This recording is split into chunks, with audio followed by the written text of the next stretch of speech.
syarat diterimanya amal. Sedangkan husnul mutaba'ah, maka dengan sebab husnul mutaba'ah itulah tingkatan orang-orang yang beramal berbeda-beda, tafaddul. Persis seperti yang saya terangkan di kesempatan tadi pagi, ya. Lalu apa sih yang dimaksud dengan mutaba'ah? Apa yang dimaksud dengan mutaba'ah? Antum bisa lihat di halaman ke 56, betul? Hakikat dari mutaba'ah di dalam amal adalah seseorang imtithal, menjalankan petunjuk Rasulullah Shallallahu Alaihi Wasallam, menjalankan petunjuk Rasulullah Shallallahu Alaihi Wasallam di dalam beramal, dalam cara, lihat, ta'adiyatuhu ala wajhi masyru' alazi kana alaihi Nabi Sallallahu Alaihi Wasallam. Seseorang mengerjakan sesuai petunjuk Nabi Sallallahu Alaihi Wasallam pada amal tersebut dan menunaikannya dengan cara yang disyariatkan oleh Rasulullah Sallallahu Alaihi Wasallam. Jadi di sana ada dua hal. Yang pertama, ya, melakukan apa yang dilakukan oleh Rasulullah Sallallahu Alaihi Wasallam, itulah yang dimaksud dengan ta'adiyatuhu, betul. Tetapi di sana yang kedua, ala wajil masru', sesuai dengan apa yang Rasul syariatkan.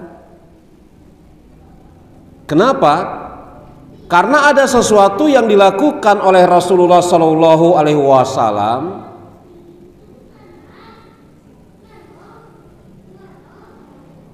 yang tidak beliau syariatkan untuk diikuti oleh umatnya.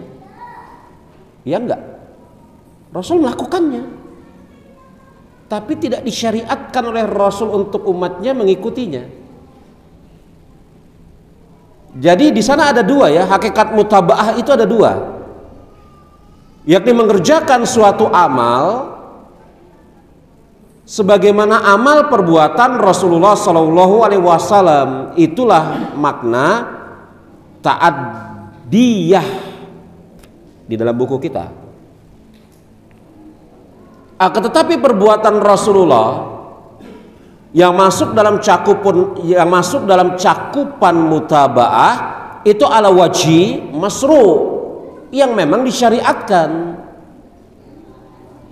Karena ada perbuatan Rasulullah Sallallahu Alaihi Wasallam, perbuatan Rasul yang beliau tidak syariatkan untuk umatnya, bahkan beliau larang umatnya untuk mengikutinya.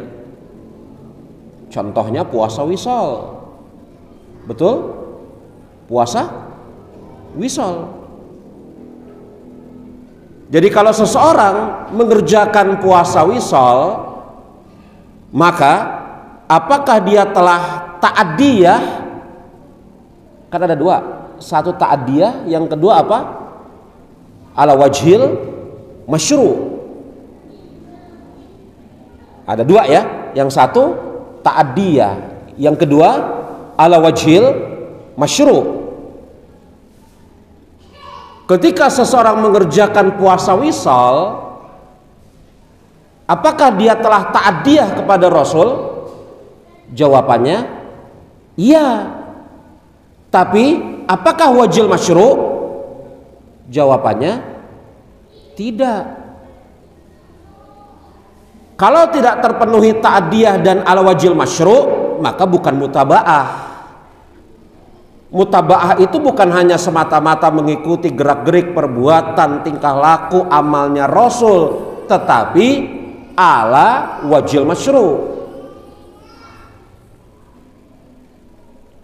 Makanya jumhur sahabat,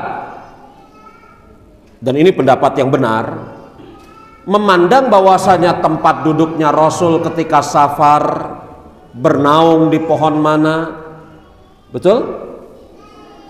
Maaf ya, beliau buang air kecil di mana, tidak disyariatkan untuk diikuti, walaupun itu ta'adiyahnya Rasulullah SAW, tetapi ghairi ala wajil masyru', tidak disyariatkan untuk diikuti.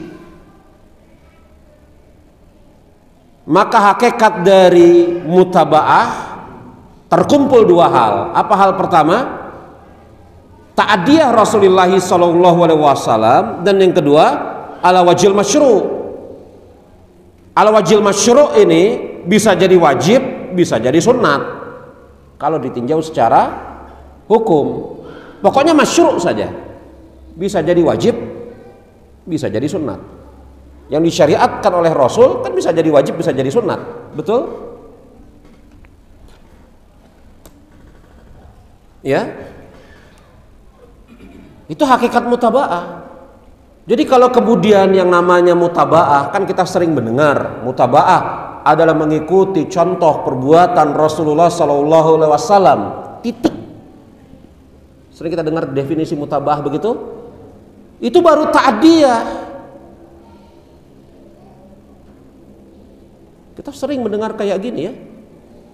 Yang namanya ittiba adalah mengikuti contoh atau mengikuti atau mencontoh perbuatan Rasulullah SAW. Itu baru ta'diyah. Karena perbuatan Rasul ternyata ada yang ghairu wajil masyru', tidak disyariatkan untuk umatnya mengikuti.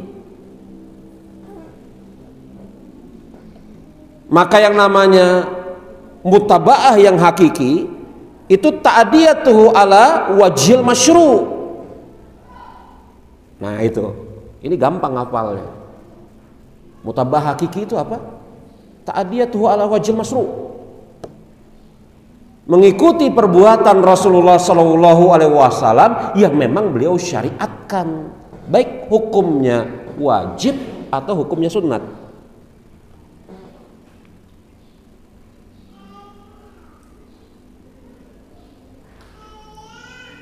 Loh, dari mana definisi ini bisa muncul?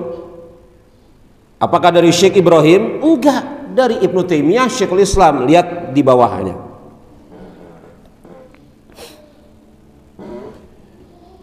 Syekhul Islam Ibnu Taimiyah rahimahullahu ta'ala telah menjelaskan bahwasanya apa yang dimaksud dengan mutaba'ah, kata Ibnu Taimiyah, wa hadza ya'ni an mutaba'ah Nabi sallallahu alaihi wasallam fil a'mal labudda an yatahaqqa fiha amran. Syekhul Islam Ibnu Taimiyah rahimahullahu ta'ala beliau mengatakan bahwasanya mutaba'ah kepada Rasulullah sallallahu alaihi wasallam tidak akan mungkin bisa yatahaqqa, terrealisasi, kecuali dengan dua hal. Kecuali dengan dua hal. Yang pertama, al-muwafaqatun lin Nabi sallallahu alaihi wasallam fil fi'li bi an yakun. Yang pertama, sesuai dengan perbuatan Rasulullah sallallahu alaihi wasallam. Ini yang pertama, dan biasanya ketika kita memahami makna mutaba'ah sampai titik ini aja. Ya begitu ya. Biasanya kita memahami mutaba'ah sampai titik ini aja. Ini titik pertama, inilah yang namanya ta'diyah tadi. Adapun yang kedua, al-muwafaqatul lahu sallallahu alaihi wasallam fil qasdi bi an yakunu ala wajhi ta'abbud. Lihat itu. Kata Syekhul Islam Ibnu Taimiyah, al-muwafaqatul lahu, sesuai dengan Rasulullah sallallahu alaihi wasallam fil qasdi, di dalam tujuannya, bi an yakun ala wajhil ta'abbud, sesuai dengan tujuannya, yakni sesuai dengan tujuan atau yang dilakukan oleh Rasulullah sallallahu alaihi wasallam dalam bentuk peribadatan ala wajhi ta'abbud.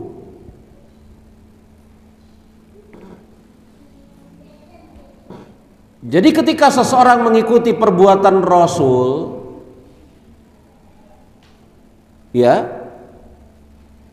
yang kemudian perbuatan tersebut tidak beliau syariatkan, saya tambah, yang perbuatan tersebut tidak Allah dan Rasulnya syariatkan secara khusus,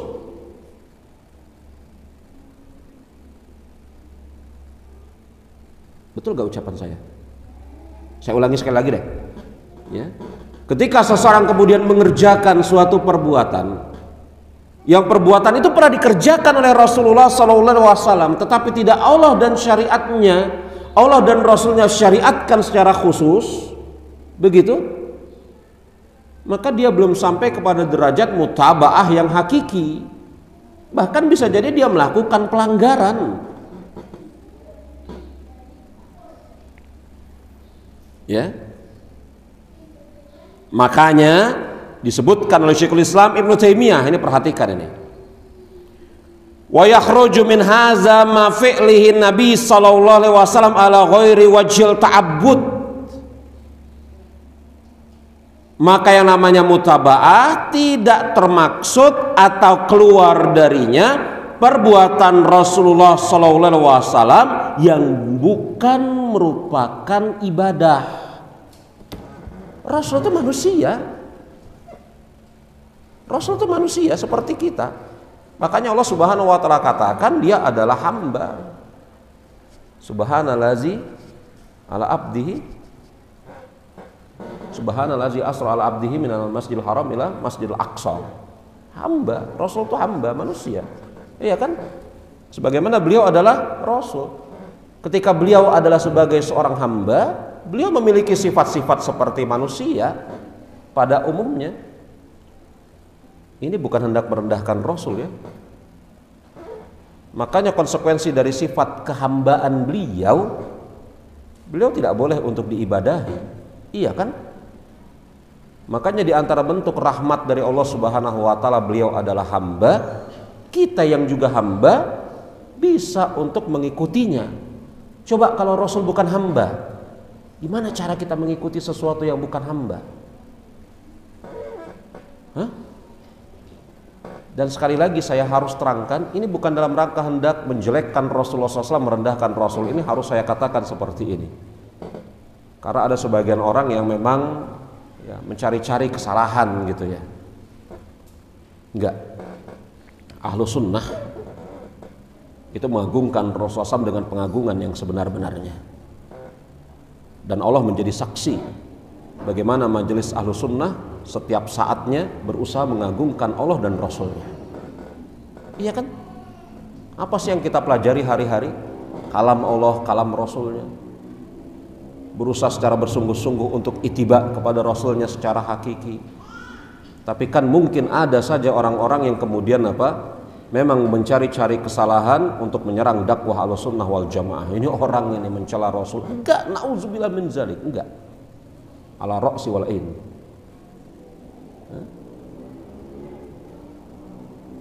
Tapi memang ada perbuatan-perbuatan Rasulullah SAW yang ya perbuatan hamba secara umum, semisal tidur. Beliau terluka beliau terluka, giginya patah giginya, lepas, iya pada saat perang Uhud. Itu kan hamba betul-betul. Seperti kita terluka, gigi kita juga bisa patah, kita juga tidur. Makanya Ibnu Taimiyah Syekhul Islam mengatakan, keluar dari ini perbuatan-perbuatan Rasulullah Sallallahu Alaihi Wasallam yang bukan merupakan bentuk ibadah, wa innama bi hukmil adah, dan itu hanya semata-mata adat atau perbuatan beliau. Ya.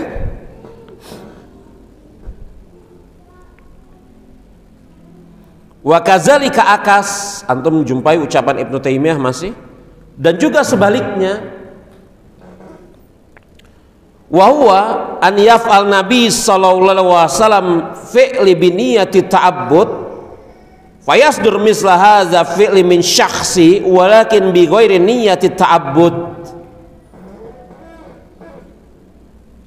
Maka ketika Rasulullah sallallahu alaihi wasallam melakukan suatu perbuatan dengan tujuan untuk beribadah, tujuannya untuk beribadah, Rasul melakukan itu tujuannya untuk apa? Beribadah. Dan ada seseorang yang melakukan perbuatan yang sama tidak dengan tujuan untuk beribadah, jadi Rasul melakukan perbuatan itu tujuannya untuk beribadah. Yang lagi dibahas ini apa?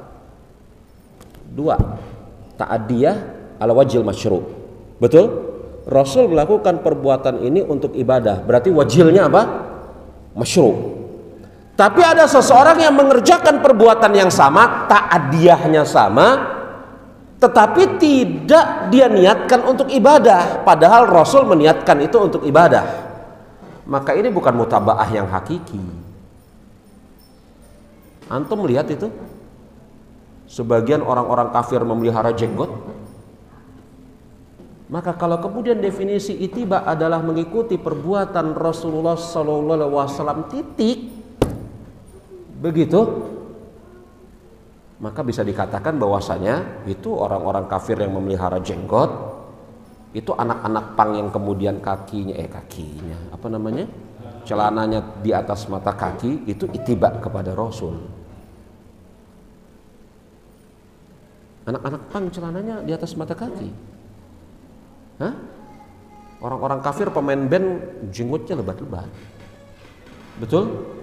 Sebagian di antara kita masih ada yang malu-malu atau ragu untuk mengecat jenggotnya. Orang-orang kafir jenggotnya dicat. Ya, bagi yang jenggotnya itu sudah dominan warnanya putih, sesekali dicatlah. Minimal untuk apa? Ittiba kepada sunnah walaupun hanya sekali. Kalau saya masih banyak hitamnya. Tapi kalau suatu saat nanti putih semua, mungkin akan terfikir diwarnai dengan warna apa. Begitu ya. Minimal seumur hidup sekali lah. Iya kan? Antum lihat orang-orang kafir, celananya di atas mata kaki. Hah? Orang-orang kafir jenggotan laki-lakinya, betul? Tapi apakah ketika mereka melakukan itu mereka niatkan untuk beribadah? Enggak, maka itu bukan ittiba. Maka yang namanya mutaba'ah hakikiyah adalah dia mengerjakan perbuatan Rasul ala wajil masyru'. Dua hal ini harus terkumpul.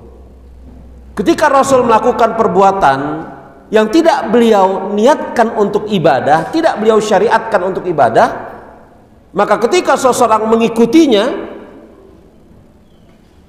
maka tidak ternilai mutaba'ah.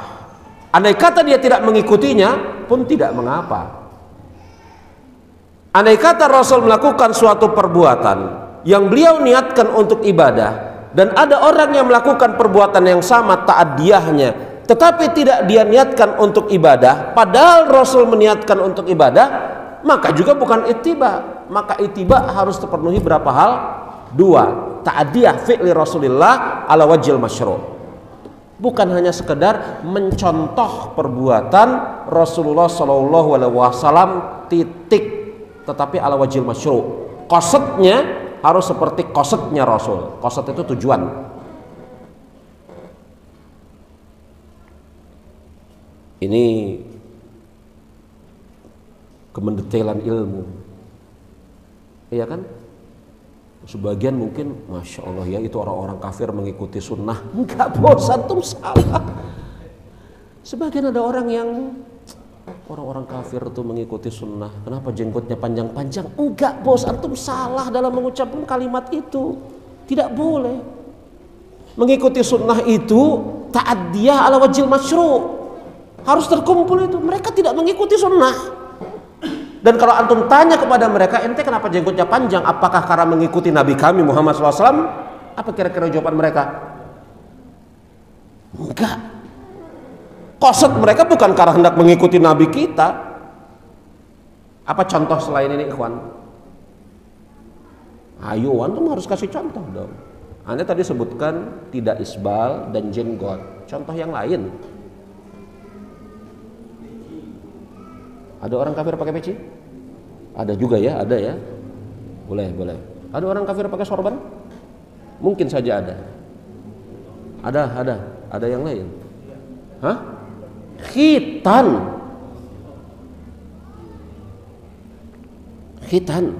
Laki-laki dikhitan, perempuan juga dikhitan kan? Maklum.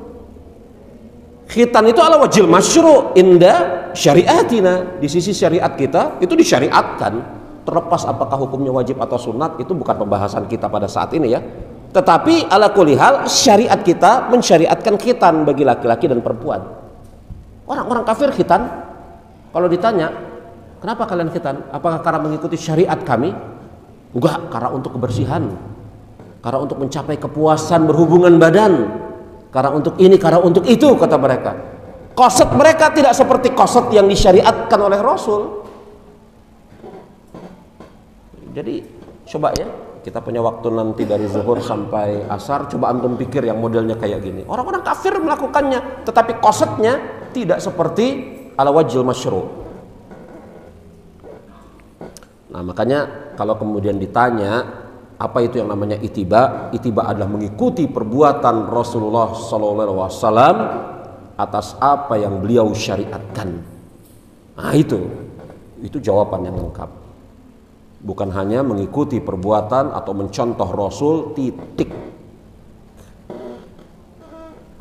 Kalau hanya sekedar mengikuti atau serupa dengan Rasulullah tetapi tidak ala wajhil masyru', tidak dikatakan mutaba'ah. Tayyib. Saya berikan bocoran aja untuk materi ba'da asar. Lihat ya, antum cermati baik-baik gitu ya definisi Ibnu Taimiyah ketika menyebutkan mutaba'ah itu ta'addiyah ala wajhil masyru'. Kemudian Syekh menyebutkan di halaman masih 56,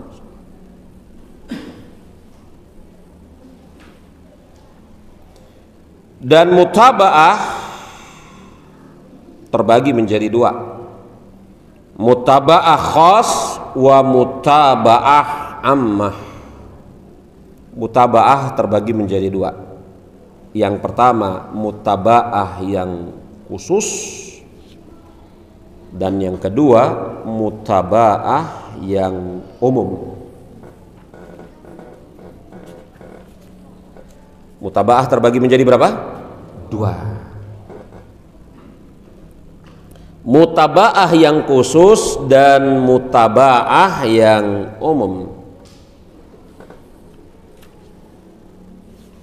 Masuk ke dalam pembahasan mutaba'ah yang khassah, yang khusus. Masih halaman ke 56. Apa yang dimaksud mutaba'ah yang khusus? Mutaba'ah yang khusus di sini pun terbagi menjadi dua tingkatan. Fahiyya mutaba'ah li Nabi sallallahu alaihi wasallam. Mutaba'ah itu langsung harus terbayang kepada Rasul ya. Jangan kebayang mutaba'ah kepada selain Rasul. Ya. Kalau disebut mutaba'ah ya lin Nabi langsung. Mutaba'ah kepada Nabi sallallahu alaihi wasallam atas suatu amal secara khusus terbagi menjadi dua derajat, dua tingkatan. Halaman 57. Derajat yang pertama mutaba'ah wajibah. Mutaba'ah yang wajib. Ini mutaba'ah yang wajib. harus, tidak bisa tidak. Mutabah yang wajib di sini apa? Mutabah yang wajib ini di dalam usul pensyariatan suatu amal, fi usuli masyru'iyatil amal. Ini mutaba'ah secara khusus tingkatan yang pertama, yakni mutaba'ah yang wajib. Mutaba'ah yang wajib di sini maksudnya adalah di dalam pokok pensyariatan suatu amal. Kalau bingung maksudnya apa?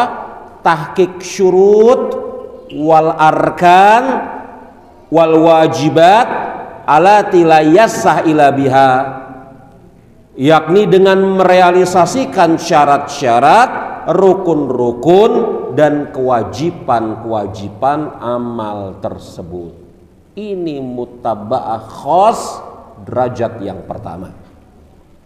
Salat contohnya, ada rukunnya, ada rukunnya, ada syaratnya, ada syaratnya, ada kewajiban-kewajibannya, ada kewajiban-kewajibannya.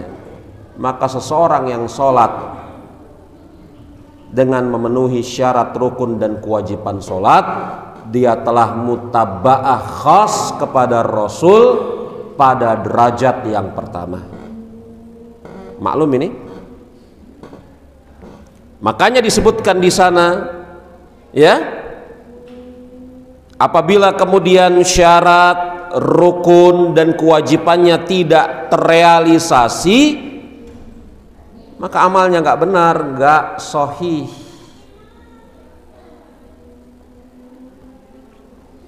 Contohnya antum bisa lihat 4 baris dari atas, kas salat, au siyam, au haj. Seperti salat, puasa, haji. Salat ada rukunnya, ada syaratnya, ada kewajibannya. Puasa juga begitu, haji juga begitu. Maka rukun, syarat dan kewajiban di dalam amal-amal ini harus terpenuhi. Inilah mutaba'ah yang khos derajat yang pertama. Lalu andai kata ada satu atau lebih syarat, kewajiban dan rukun yang tidak terpenuhi dari amal tersebut, apa yang terjadi? Lakin akan tetapi apabila seorang pelaku amal pada syarat atau rukun atau kewajiban tidak terpenuhi, fahazal a'mal mardud min aslihi ghairu maqbul indallahi ta'ala. Andai kata syarat, rukun dan kewajiban pada suatu amal tersebut tidak terpenuhi, maka amalnya tertolak dan tidak diterima oleh Allah Subhanahu wa taala. Makanya ini mutaba'ah yang khos derajat pertama yang hukumnya wajib. Tadi kan definisi mutaba'ah, betul? Mutaba'ah itu at-ta'diyah ala wajhil masyru'. Qasdnya harus sesuai dengan qasdnya Rasulullah. Mutaba'ah ada 2, yang khas dan yang ammah. Khas, ammah. Mutaba'ah khas itu ada 2 derajat, tingkatan wajib yang harus ada dan nanti tingkatan yang bukan wajib, belum kita bahas. Mutaba'ah khas yang wajib ini maknanya adalah seseorang mengerjakan amal semisal sholat yang mana syarat, rukun dan kewajibannya harus ada sebagaimana yang Rasul lakukan di dalam amal itu. Kapan kemudian satu atau lebih dari syarat rukun kewajiban pada amal tersebut tidak ada, maka amalnya tertolak dan tidak diterima. Begitu ya? Kalau saya datangkan pertanyaan pada seseorang yang mengerjakan suatu amal semisal sholat, yang di sana ada rukunnya, yang di sana ada kewajibannya, yang di sana ada syaratnya, tetapi satu atau lebih dari tiga ini tidak ada, apakah dia dikatakan mutaba'ah kepada Rasul? Tidak. Di antara rukun atau syarat sholat adalah sholat dalam keadaan suci. Betul? Maka kalau ada seseorang sholat dalam keadaan tidak bersuci, maka apakah dia dikatakan sholatnya diterima? Tidak. Dan apakah dikatakan dia mutaba'ah secara khas kepada Rasul? Tidak. Karena syarat rukun dan kewajiban itu merupakan mutaba'ah khas kepada Rasul yang hukumnya apa? Wajiban. Makanya Allah Subhanahu wa taala, Rasul mengatakan, man ahdasa fi amrina haza ma laysa minhu fahuwa raddun. Kita jeda sampai di sini. Insyaallah taala nanti ba'da asar kita masuk darajat tsaniyah. Dan saya minta kepada antum untuk memurojaah. Karena pelajaran kita ini nyambung terus, ya. Dari muqaddimah sampai sekarang nyambung terus. Ya. Saya tutup dengan mengucapkan subhanakallahumma wa bihamdika asyhadu an la ilaha illa anta astaghfiruka wa atubu ilaik. Alhamdulillahirabbil alamin. Assalamualaikum warahmatullahi wabarakatuh.